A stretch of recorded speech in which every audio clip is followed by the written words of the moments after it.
Nós vamos tratar aqui, não é, de dois autores, não é, de socialistas utópicos que começamos a ver anteriormente, não é, que são Louis Blanc e Pierre Proudhon.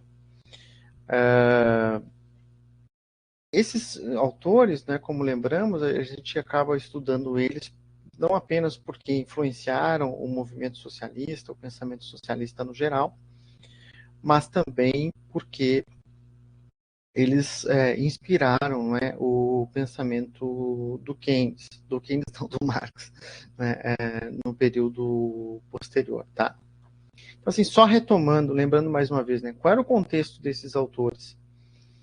Esses autores, eles estavam num período ali de crescimento do capitalismo, né, em que as condições de trabalho eram péssimas, né? As pessoas trabalhavam 12, 13, 14 horas por dia, não é? De segunda a segunda, não é? Salários baixíssimos, não é? Condições de habitação péssimas, não é? Nenhum direito social, nenhuma política pública, né, de educação, de saúde, nada, não é? Inclusive, aqui no caso do Louis Blanc, ele traz algumas passagens, não é, dele que ele fala que são retratam justamente, né, como um relato histórico desse período, desse evento, no caso da França, não é? Então, os dois falando a partir da França. Então, assim, muitos desses socialistas utópicos, chamados socialistas utópicos, eles, na verdade, alguns eram liberais, não é? Ou então partiam do pensamento de Adam Smith, de David Ricardo, mas acabaram se decepcionando com esses autores, com essas ideias, né? Não apenas com as ideias, mas com os resultados, né? Com a ideia, o ideal, né, de liberdade, de igualdade, que na visão deles, então, não estava se observando. Então, lançam, né, o chamado socialismo utópico, na verdade, né? Na verdade, vários tipos de socialismo, né? Mas assim, esse termo também, lembrando, foi designado pelo Engels, né? Tratando desses autores como idealistas, tá? Mas na verdade tem mais de um tipo de socialismo, né? E aí a gente vai ver um pouco também as raízes desse tipo de socialismo, tipos diferentes de socialismos, né? Tem o socialismo anarquista, tem o socialismo marxista, tem o socialismo sindicalista, o socialismo cristão, o socialismo de Estado, não é? Então, o Louis Blanc, ele é considerado um dos pais, assim, do chamado socialismo de Estado, tá? Então, falar aqui, na verdade, basicamente das principais ideias dele, e vou trazer trechos, né, do trabalho dele, né? Estou me baseando principalmente no livro Utópicos, Heréticos e Malditos, tá? Que foi organizado pelo Aloysio Teixeira, que ele traz vários autores e os textos originais deles, não é? Capítulos originais deles. E no caso também do Louis Blanc, e eu vou trazer algumas passagens desses autores para a gente ver o que eles pensavam, tá? Então, o Blanc, ele se tornou, né, posteriormente, na vida dele, um líder do movimento socialista, não é? Ele participou do parlamento francês e também, não é, quando teve a Revolução de 48 que derrubou a monarquia, ele participou do governo, não é? Que era um governo que unia socialistas e liberais, não é? Mas depois acabou que esse governo foi também derrubado por conservadores e assim ele saiu do governo, tá? Mas depois foi eleito mais uma vez para a Assembleia Francesa. Foi um político, portanto, tá? Bom, ele defendia o voto universal, né, políticas de assistência social, né, assistência social na época não existia, que é basicamente políticas para os mais pobres, né, atenção do Estado para os mais pobres, né, e ele traz uma novidade, não é, que dentro do pensamento socialista, é uma ideia de que o Estado deve promover políticas no sentido de geração de emprego. Não é? Ele identifica essa questão do desemprego como grave, aliás, o Sismondi também, lembrando, né? O Sismondi, ele fala sobre isso, que o capitalismo tem crises, né? Que são as primeiras críticas mais contundentes assim ao capitalismo, né? O capitalismo tem crises, gera desemprego, né? Gera miséria, tem pessoas que vivem do seu trabalho com salários baixíssimos, tem pessoas que não trabalham e são riquíssimas, né? Então esse é o principal desconforto desses autores, tá? E ele defende também que haja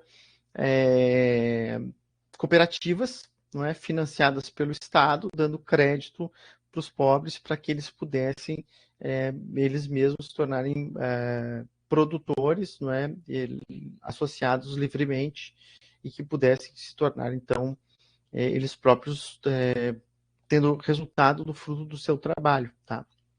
E outra questão também que ele fala, né, que é bastante importante, que é uma ideia que também vai ser uma raiz assim que vai ser desenvolvida por autores como Marx, né, é que a livre concorrência gera redução de salários, né? Claro, porque se você tem uma oferta abundante de mão de obra, praticamente infinita, né, sempre disponível via livre mercado, você vai ter sempre uma redução do salário, né? Então, nesse sentido, seria necessário alguma organização no sentido de garantir direitos trabalhistas, né?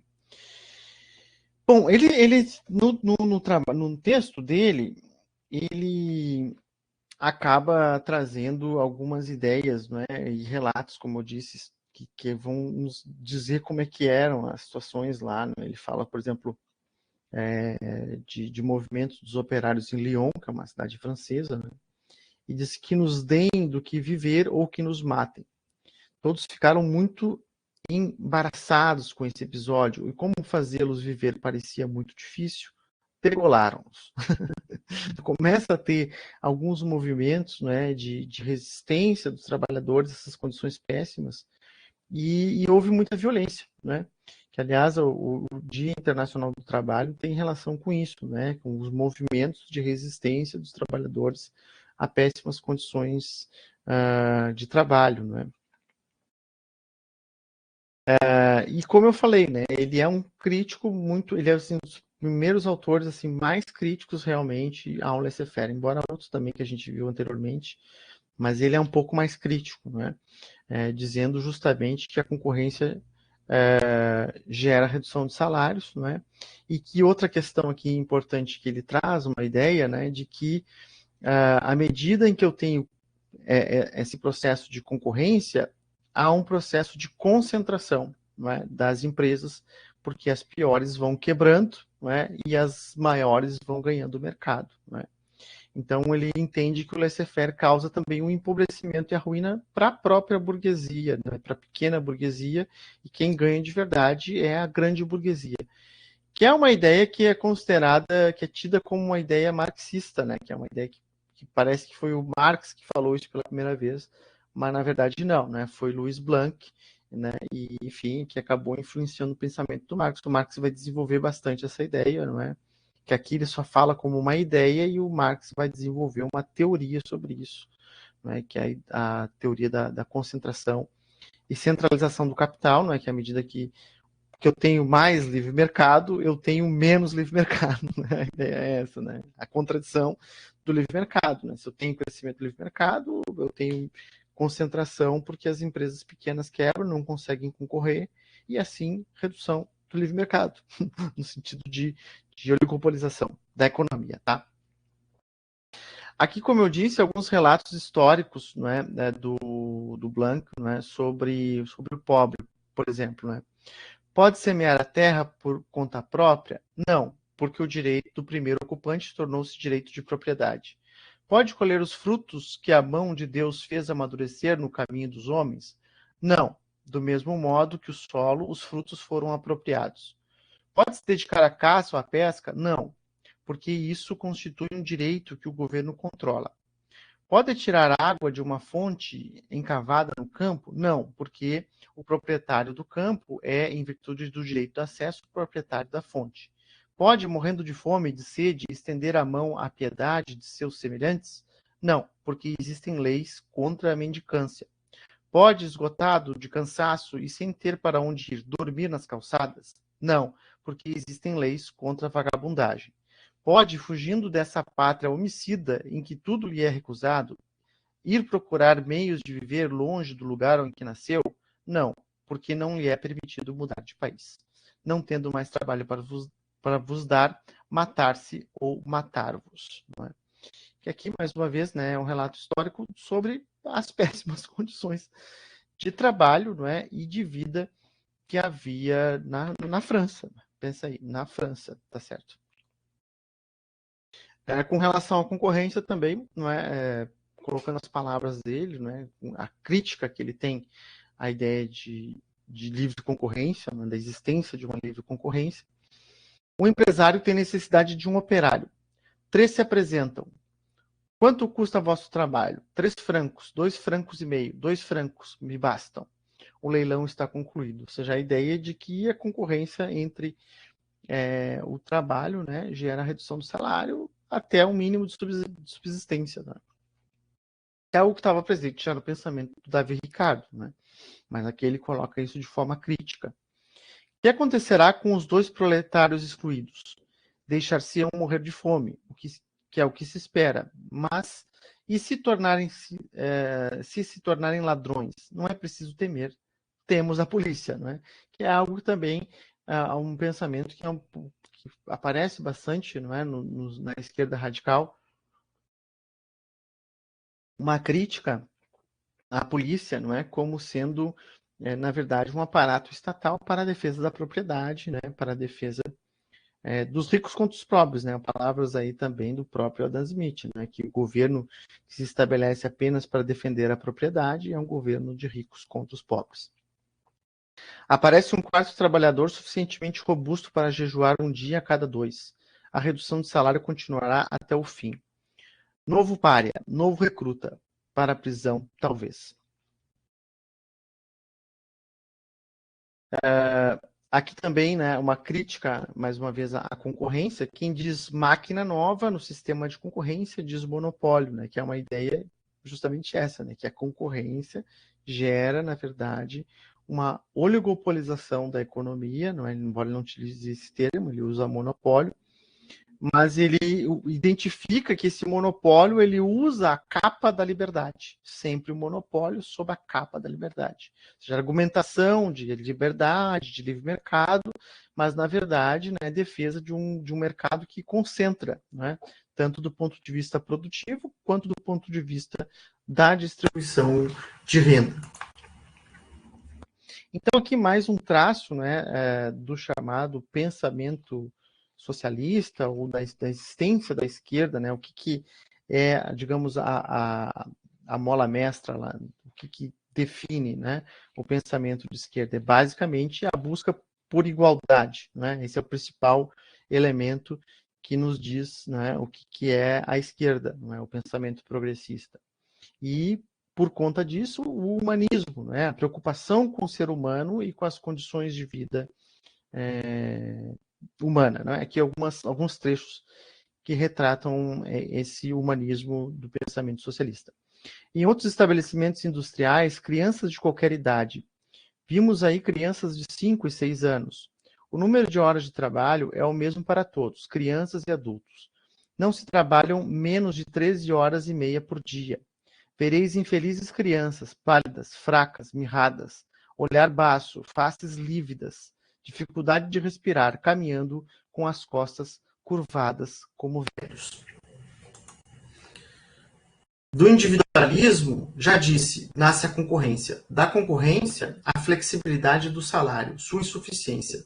Daí tantas infelizes criaturas encontradas mortas nos cantos das ruas, nas escadas de alguma igreja, que não fique nenhuma dúvida sobre a causa dos infanticídios. Aqui, mais uma vez, né, é um relato histórico, né, do que ele assistia na época, né, em torno de 1845, 48, em Paris, na França, em grandes cidades francesas. Né, condições péssimas, né, as pessoas, higiene inexistente, insalubre, né, trabalho incansável, né, terrível. 62% dos pobres morrem antes dos 40 anos, diz para nós o Luiz Blanc. Não é? É uma sociedade à beira do abismo. Os partidários desse regime tremem diante da sombra de uma inovação e não percebem que a manutenção desse regime os empurra para o sansimonismo. Ele está dizendo justamente que o sistema, não é? Ele não usa o termo, mas o sistema capitalista vai empurrar as pessoas para o sansimonismo, fazendo referência ao Saint-Simon, não é? Outro autor também do socialismo utópico. Mais alguns trechos aqui do Blanc para nós. Viver para eles é tão somente não morrer. Além do pedaço de pão de quem tem necessidade para si e para sua família. O operário nada tem e nada aspira. Se querem saber como habita, entrai abaixando a cabeça em uma dessas cloacas abertas. Os pés tropeçam no solo impróprio e teme-se cair na lama. Se o ar fétido não nos fizer recuar, encontra-se aqui 2 ou 3 camas amarradas com barbante.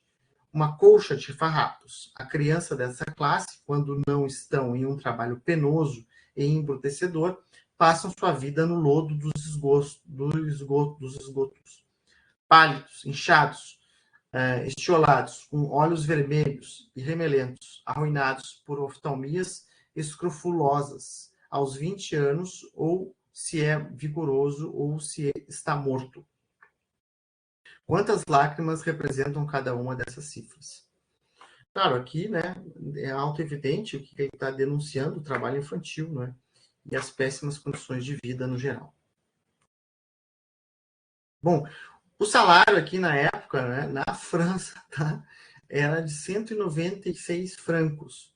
E o custo para apenas com pão para uma família era de 150 francos. Né? Então, assim, diz ele para nós, sobram 46 francos para sal, manteiga, couve e batata. Nem falamos de carne, do qual não fazem uso. A existência dessas famílias é horrível. Então, o que fazer, não é? Diante dessas condições péssimas? Ele diz que é preciso ter a emancipação do proletariado. E aqui, mais uma vez, né, grande parte do pensamento socialista é contra o Estado, né? Porque entende que o Estado é dominado pelas elites e, portanto, né, nas palavras do Marx, por exemplo, né, o Estado é a vontade da burguesia expressa em lei e na força, né, através da polícia e do aparato estatal, para garantir os interesses e a própria legislação da classe dominante. Tá? Já o Blanc, não, ele tem uma visão diferente. Ele acha que é importante, né, a atuação do Estado, no sentido de redução e melhoria das condições de vida, inclusive da produção para a geração de emprego, né? Que é uma ideia que é bastante tida como uma ideia, não é, de esquerda atualmente no debate coletivo. Não é toda a esquerda que pensa isso. Existem muitas esquerdas, existem muitos socialismos, né? E esse aqui é exatamente esse, né, que defende que haja um papel do Estado no sentido de melhoria das condições de vida e também da produção. Mas haverá muitas ideias falsas, divulgar-se-ão muitas fantasias. E daí? Será que o homem pode alcançar a verdade logo no primeiro olhar? Não foram todas as ideias que governaram poderosamente os homens considerados loucas antes de serem consideradas sábias? Né? Que é um pouco né, uma resposta à crítica, né, existente, né, de que o próprio Proudhon, como a gente vai ver, ele critica, né, os outros autores, porque diz que são ideias soltas, né? Realmente, né, são ideias soltas, assim, tem que fazer isso, tem que fazer aquilo, tem que fazer aquele outro, ou denúncia, né, um denuncismo, tá certo? Mas então, tudo bem, é um denuncismo, mas assim, as ideias, né, sempre governaram ou elas antes foram consideradas loucas, né, antes de se tornarem realidade? Que é a ideia um pouco da utopia, né? Enfim, né, existe crítica e contra-crítica com relação ao caráter da utopia, mas o que caracteriza um pouco a esquerda é a utopia, né? é o sentido de construir um mundo que não é esse mundo, não é? E aí outros autores vão criticar digamos, essa ficção, né? A ideia de construir uma sociedade que não existe, né? De melhorar o mundo por um caminho que não sabemos qual, né? Por exemplo, só para citar, né, o Nietzsche, né, é um filósofo que critica bastante isso na esquerda, né? Que a esquerda ele não usa esquerda, né? Mas ele se refere aos autores, né? Como aqueles que querem, que negam a existência desse mundo real e que querem construir um mundo imaginário, tá? Para colocar um pouco da crítica aí ao pensamento socialista. Então, qual é a alternativa, mais uma vez, continuando, né? O governo seria considerado como um regulador da produção, olha só, e investido para cumprir sua tarefa de grande poder, o governo levantaria um empréstimo cujo montante seria destinado à criação de fábricas sociais. A ideia que ele tem, né, de que o governo financie cooperativas, né? Sendo o governo considerado o único fundador das fábricas sociais, seria quem redigiria seus estatutos. As diferenças salariais seriam graduadas segundo a hierarquia e função. Veja, aqui também uma falsa ideia, né, de que os socialistas defendem que todo mundo receba a mesma coisa, que é uma ideia falsa, a gente já viu, né? Tanto o próprio Fourier, como também Saint-Simon e assim o Blanc, né, defendem que os salários digam respeito, né, ao trabalho, né, ao mérito, ao esforço, à hierarquia, né, coisa que eles não viam, né, eles viam que naquela sociedade daquele tempo não existia isso, na verdade, não existia essa correspondência entre o salário, né, e o trabalho, tá?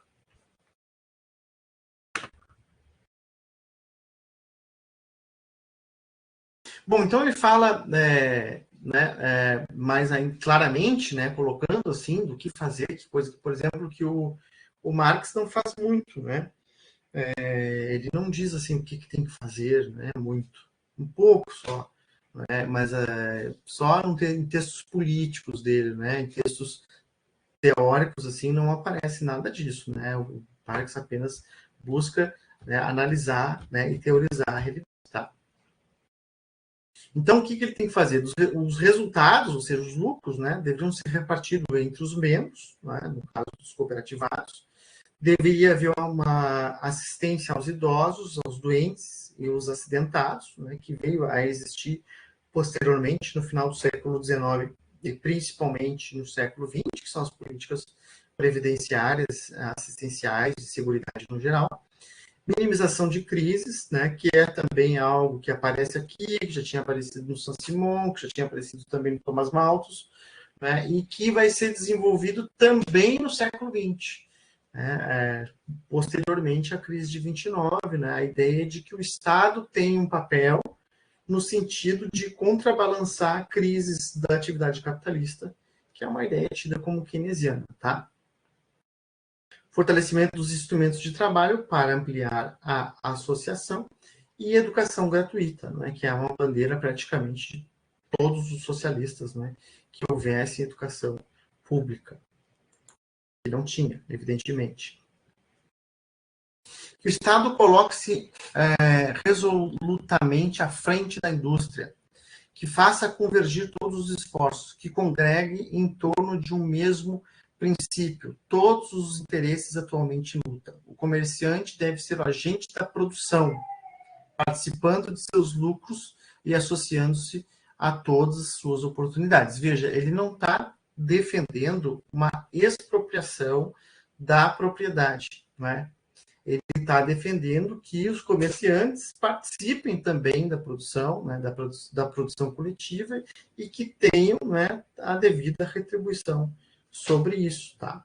Então, assim, ele é mais um autor que, embora seja um pouco mais crítico do que os anteriores, do que o Saint-Simon, do que o Robert Owen, do que o Fourier, né, ele também defende uma mudança pacífica, né? Na sociedade, através da tomada pelo poder, mas não é através de uma tomada violenta pelo poder. Né? através da disputa política, que foi o que ele fez, né? Ele foi um político, né? Ele participou do parlamento, ele, né, participou na discussão legal e participou do governo também, né? Enfim, ele influenciou, né, bastante a comunidade francesa, não é? E o pensamento socialista também, né? Embora ele não seja tão conhecido como outros autores, ele também influenciou e essas ideias acabaram sendo implementadas, né, posteriormente, tanto o cooperativismo, né, que foi, enfim, a questão histórica já é uma outra discussão, do como que acontece na prática e tal, mas essas ideias foram implementadas na Iugoslávia, não é? E também a ideia de socialismo de Estado foi o que de fato aconteceu tanto na União Soviética quanto na China, né? A China, o que nós temos hoje, dizem eles, né, seria isso, né, o Estado também controlando a produção, né? Embora existam empresas privadas, existam empresas estrangeiras, existem muitas empresas estatais que são chinesas, tá? O outro autor aqui que foi bastante, esse diria um pouco mais conhecido, talvez, né, é o Proudhon, né, Pierre Proudhon. Ele foi contemporâneo do Marx, né? Ele era um pouquinho mais velho que o Marx, salvo engano. E acho que ele era mais velho que o Marx, sim, mas ele chegou a conhecer o Marx, né? E acabou inspirando o pensamento do Marx também, tá? E ele, ao contrário dos anteriores, ele é mais radical, né, de verdade, né? Seria o que a gente chamaria de extrema esquerda, tá certo? Pierre Proudhon, Marx também, evidentemente, tá? Mas o Proudhon seria a extrema esquerda, assim como Marx e outros autores. Bom, ele publicou diversos livros, tá?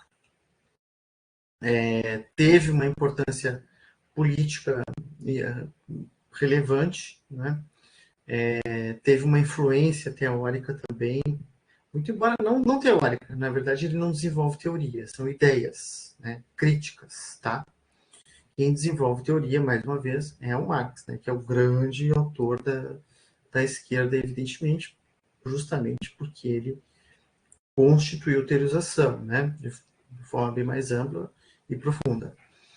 Ele foi preso, né, político, por 3 anos e depois, né, foi liberado e acabou novamente condenado e fugiu para a Bélgica, né? Ele vivia na França. Ele foi o primeiro autor também a se autoproclamar anarquista, né? Que diria assim, um subgrupo, né, desse pensamento socialista ou de esquerda, enfim, né? Muito embora tenha também tido, a gente chegou a falar lá do Goodwin, né, que era um autor que também tinha uma raiz assim que é relacionada ao anarquismo. Né? Qual é a diferença assim do anarquismo para o socialismo, né? Embora alguns coloquem anarquismo como um tipo de socialismo, tá? São próximos, são parecidos, né? Mas a grande diferença é que o anarquista ele é mais crítico ao Estado, né? Embora muitos socialistas também sejam, principalmente, e mesmo comunistas, sejam também críticos ao Estado, né? Os anarquistas eles são mais radicais. Eles não acreditam que o Estado seja capaz de resolver os problemas, né? Inclusive, por exemplo, Marx e outros autores socialistas participaram das lutas democráticas. O próprio Louis Blanc defendia o voto universal, né? Defendiam o sufrágio universal. Outros autores também, né? Como o Saint-Simon, tá certo? Defendiam que houvesse votação, ou seja, democracia. Os anarquistas, no geral, eles não acreditam nisso. Eles, né, acham que, bom, a democracia é uma fachada. Muito embora o Marx também ache, tá? Ele vai falar explicitamente isso. Mas ainda assim, o Marx apoiou a democracia, né? Já os anarquistas tendem a não apoiar e são muito críticos ao Estado, ou seja, são contra o Estado, são contra o capitalismo, são contra a autoridade, né, e defendem uma sociedade completamente horizontal. Né? Ele era crítico também ao Saint-Simon e ao Charles Fourier, né, de forma desprezava assim, esses autores, tá? Eles diziam que, bom, eles esperavam a boa vontade, né, dos proprietários, né? Enfim, aliás, o Marx também vai criticar bastante duramente esses autores, né, por desejarem uma sociedade a partir do acordo coletivo, né, pacificamente, né, como o próprio Louis Blanc também. E não esperava nada assim dos proprietários, né? Veja que o Blanc colocava um papel para os proprietários, né? O Saint-Simon também, mais ainda o Fourier, que defendia que, enfim, que os proprietários, que os ricos participariam dessa mudança social, né? O Proudhon, de forma alguma, né? Ele não acredita nisso, né? Enfim, por isso pode ser considerado, claro, um autor radical. Era um autor radical, né? Sobre o governo, o que ele diz aqui? Ó? A igualdade dos direitos eleitorais é uma violação da propriedade, ou seja, né, a propriedade é incompatível com a igualdade política e social. Né? Então, seja, né, não vai ter democracia, né? Isso que ele está nos dizendo. Né? Por quê? Porque os ricos, quando ele fala propriedade, ele está falando o quê? Dos ricos. Né? Não vão permitir que exista democracia. Né? Na medida em que houver avanço da democracia, eles vão tratar de destruir a democracia. Portanto, nunca vai existir. Né? Não nesse sistema, né? Embora ele não utilize esse termo. Uma nação é como arrendatário de uma grande propriedade, chamado governo, a quem paga pela exploração da terra um arrendamento conhecido pelo nome de impostos. Então, ele está colocando em pé de igualdade aqui, né, o Estado e os proprietários, que, como a gente vai ver, né, é o principal inimigo dele, né, são os proprietários. Né? E veja aqui mais uma vez, né, é preciso diferenciar, né, aquilo que eu falei também quando tratava do Ricardo, né? Quando se fala proprietários, está se falando principalmente, ou na verdade exclusivamente, né, dos ricos que não trabalhavam. Né? Esse era o principal desconforto dos socialistas no geral. Né? Os ricos que não trabalhavam. Né? Que, na visão deles, exploravam. Né? Os outros viviam de luxo sem trabalhar, né? Com base na propriedade. E essa propriedade é hereditária. Né? É rico porque é filho de rico e assim sucessivamente. E gerações, né, que não precisaram trabalhar, né, e continuam ricos. E esse era o principal desconforto.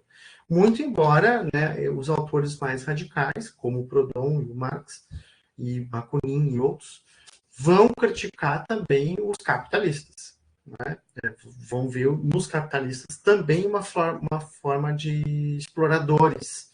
Já os demais não veem dessa forma, né? Muito embora critiquem o salário, etc., critiquem as condições de trabalho, eles não têm como inimigos, né, a chamada burguesia. Né? Aqui sim, tá. Aqui ele tem uma frase muito famosa, né, que é propriedade é roubo. Que é o que ele fala, né? O que ele está dizendo para nós, tá? Que ele escreveu o principal livro dele, né? É criticando a propriedade, né? Por que propriedade é roubo? Aí ele vai argumentar, né? Por que propriedade é roubo? Porque propriedade é impossível. É impossível para uma pessoa comum, né, ser um proprietário, né? E quando ele está falando proprietário, mais uma vez, pessoas muito ricas, né? Propriedade é o direito de albana que o proprietário se atribui sobre uma coisa por ele marcada como seu símbolo. A propriedade tem necessidade de um fator externo, que é a força ou a fraude. Então, quer dizer, a riqueza veio ou da violência, né, direta, ou da violência de Estado, né, ou da fraude, que é algo que também vai estar presente no pensamento do Marx. Tá? Mesma ideia. Tá? Que mais uma vez, né, um autor que acaba influenciando bastante o Marx. Né? A urbana que ele faz referência, né, é um ganho inesperado, lucro adicional, vantagem imprevista, direito de arrendamento, né? Que é isso, né? Que era, no caso, principalmente de terra, né? Na época, terras. Hoje, como eu falei, tem outras formas dessa organização produtiva, né? Que é principalmente ativos financeiros, né? Evidentemente, tem muita gente que herda, que ganha ativos financeiros que não precisa trabalhar, né? A propriedade é o direito de albana, isso é, o poder de produzir sem trabalhar. Pelo direito de albana, o proprietário usa sem trabalhar, recolhe sem cultivar, consome sem produzir, desfruta sem nada fazer. Se todos fossem senhores, ninguém quereria a obedecer. Se só houvesse ricos, quem faria os pobres trabalhar? E se não houvesse pobres, quem trabalharia para os ricos? Né? Ou seja, por isso que ele está dizendo que a propriedade é impossível. Né? Apenas aqueles que já são proprietários vão ser os proprietários. Né? Os demais vão ser não proprietários e, portanto, vão estar submetidos às leis, né, dos proprietários. E veja, isso é algo interessante porque é uma crítica, mais uma vez, bastante atual. Tá? Inclusive, o próprio livro do Piketty, que ficou bastante famoso, né, no período recente, ele fala sobre isso, né? Que cada vez mais, né, isso mensurado, tá certo? A partir de declarações de imposto de renda de diversos países. Cada vez mais os ricos são herdeiros, né? E não pessoas que trabalharam e acumularam riqueza, ou pessoas, grandes inovadores, grandes, né, empresários que do nada se tornaram ricos. Né? São herdeiros que muitas vezes não trabalham, né? Então, inclusive das pessoas mais ricas do mundo. Né? Recentemente teve a divulgação em que as famílias de Florença são as mesmas, as mais ricas, são as mesmas de 1400 e poucos, né? Que é a família Médici, né? E outras que ganharam muito dinheiro através de bancos. Né? Hoje, com uma riqueza financeira de 800 mil, não é? Que uma pessoa potencialmente pode herdar, né? Colocando na poupança, sim, que é um investimento menos rentável, mais seguro, né? Consegue ter uma rentabilidade de 4 mil reais ao mês. Tá certo? Que é maior do que o salário de 90% dos brasileiros. Eu não estou falando 90% da boca para fora. É 90% mesmo, né? Aproximadamente 90% da população ganha menos do que 4.500, tá? Através do trabalho. Então, com uma pequena riqueza financeira, você já consegue ter uma remuneração maior do que uma pessoa que trabalha, né? Isso, claro, sem fazer nada, tá? Isso é um problema real e concreto da sociedade atual, não apenas no Brasil, como também no mundo, né? Está crescendo, inclusive, esse debate, etc. Né? No caso do Brasil, a gente gasta em juros da dívida pública, ou seja, remuneração dos rentistas, aproximadamente de 5 a 8, às vezes até 10% do PIB. Tá? Só para a gente ter uma noção, né? A educação pública no Brasil, que abarca 42 milhões de estudantes de escola básica e mais de 2 milhões de estudantes de escola superior, de grau superior, custa para o Estado brasileiro 6,3% do PIB. E a gente gasta em torno de, atualmente está em torno de 6,5%, mesma relação, em juros da dívida pública para pessoas que têm títulos do governo, que é um seguro absolutamente líquido, né? Líquido e seguro, certo? Para fazer o quê? Nada. Tá certo? Então é uma crítica que é bastante atual, né? E bastante crescente no momento presente. Que grau de utilidade as coisas produzidas pelo arrendatário recebem do proprietário? Será que ele arou, semeou, ceifou, mondou, colheu, joerou? Né? Na época, a gente vai ver ainda na sequência, né, alguns autores vão dizer que a existência da propriedade foi dada por Deus, né? Eu vou mostrar depois umas passagens de alguns autores que falam isso, que Deus que estabeleceu a propriedade. O Proudhon retruca, né? Que o Criador se apresente e venha, ele próprio, reclamar o arrendamento da terra. Com ele negociaremos. Ou então que o proprietário, dizendo de plenos poderes, mostre sua procuração. Procuração que Deus deu para dizer que a propriedade foi estabelecida por Deus, né?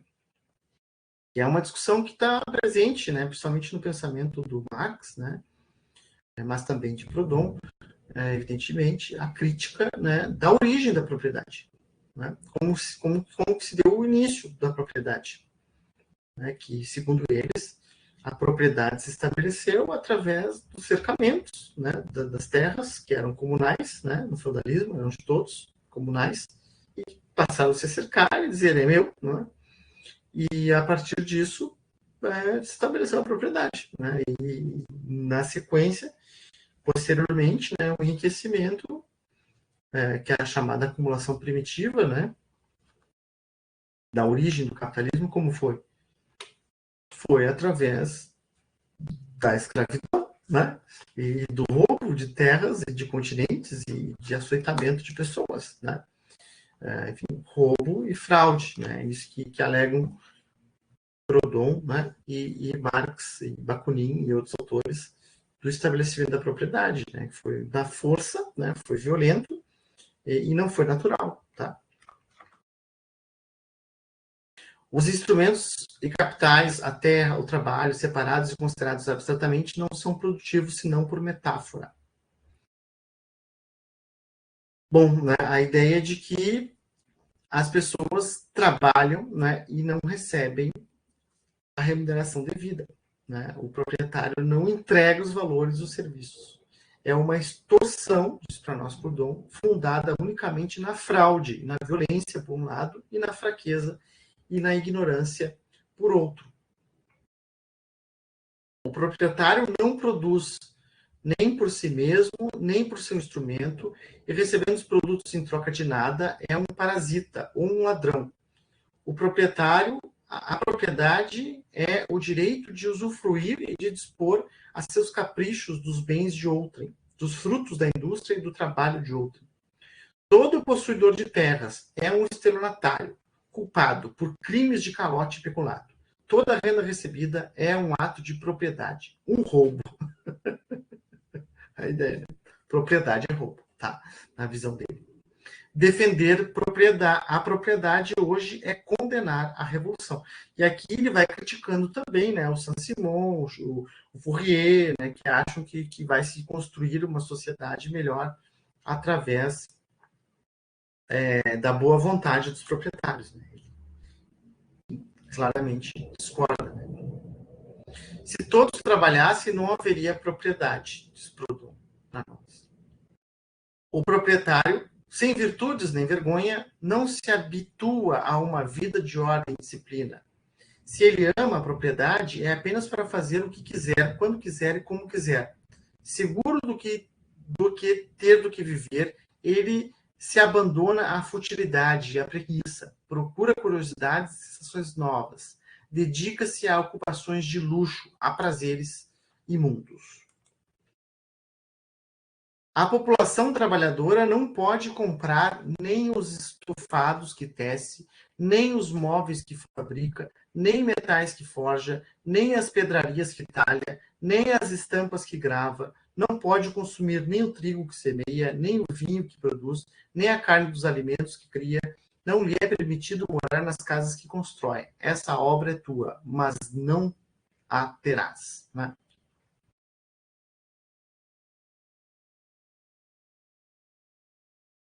Que é algo que também vai estar presente no pensamento do Marx, né? E a ideia é que o Marx vai chamar de alienação. O trabalhador produz e não tem direito a consumir, e aquilo que ele produziu não é dele. Não tem direito a consumir porque o salário não é suficiente e não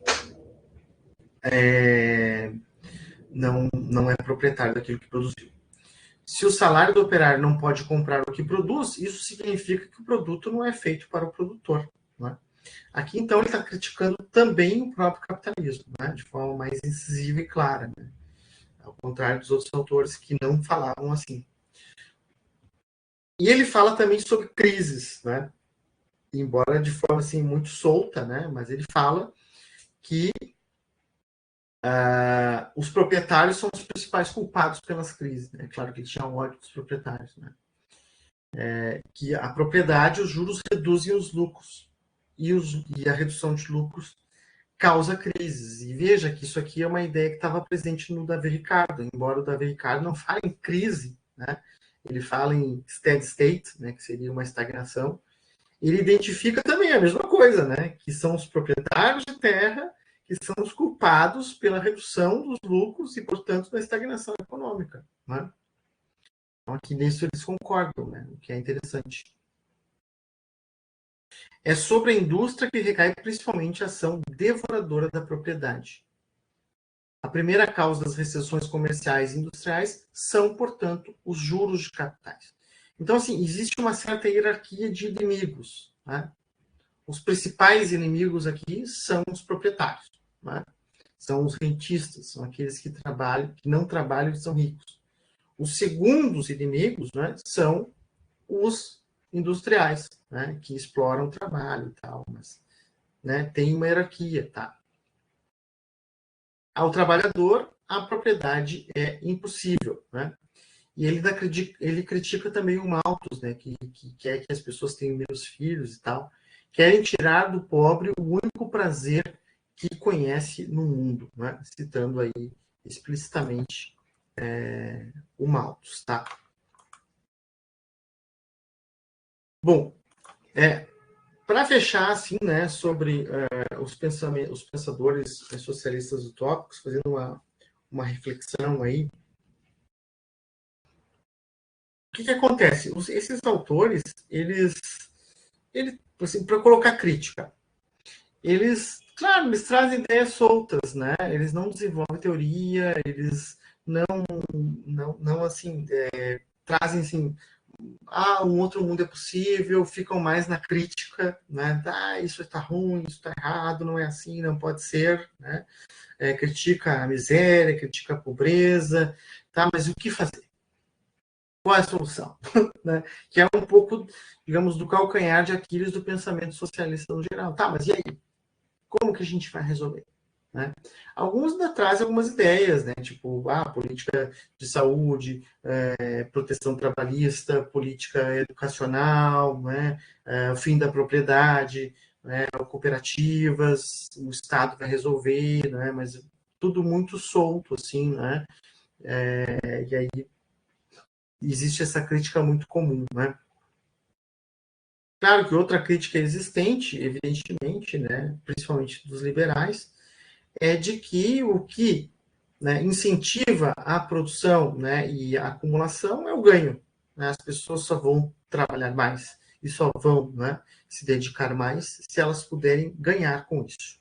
E essa busca, essa ânsia pelo ganho, né, e portanto pela produção, que gera produtividade, crescimento econômico, quem traz é o capitalismo, tá? Isso é um argumento bastante utilizado e também a própria propriedade, né? Que a propriedade, a garantia de que o fruto do teu trabalho vai ser teu, que tu vai poder acumular, vai permitir com que haja prosperidade e que tu vai usar essa propriedade, né, para o benefício pessoal, é claro, mas que isso vai trazer um benefício coletivo, né? É outra crítica existente. Evidentemente existem outras críticas, né, que por certo vocês conhecem muitas, mas assim, outra questão também é que muitos desses autores, eles acabaram influenciando coisas positivas que aconteceram depois, né, com as próprias mudanças legais, né, a formação de sindicatos, que garantiu melhorias de condições de trabalho, garantiu redução de jornada de trabalho, não é? Direito a descanso semanal, né, que é o domingo, direito a férias posteriormente, políticas previdenciárias, políticas assistenciais, saúde pública e educação pública, isso tudo foram batalhas socialistas, né, no século XX, principalmente. Tá? que é, digamos, a herança do pensamento socialista, muito embora... Isso é uma coisa interessante também, né, que muito se fala em socialismo, né, no atual momento, mas, na verdade, o socialismo está fora de pauta, né? Não existe uma proposta real, né, de socialismo, né? No Brasil, por exemplo, não existe, né? Algo que realmente seja, estão propondo aqui o socialismo, não tem, né? Enfim, depois da queda da União Soviética, basicamente acabou, né? Sei lá, um país ou outro que se coloca e tal, mas totalmente marginalmente, enfim, né? E mesmo a China, existe pode se debater se a China é socialista ou não, tá? Na minha opinião, não. Né? Muito embora seja um capitalismo diferente, né? Que tenha a participação do Estado, que tenha algumas coisas que são meio diferentes, né? Não um capitalismo puro, mas mesmo em países capitalistas, isso existe também, né? Como o Brasil é um país capitalista desde sempre, e tem empresas estatais também, né?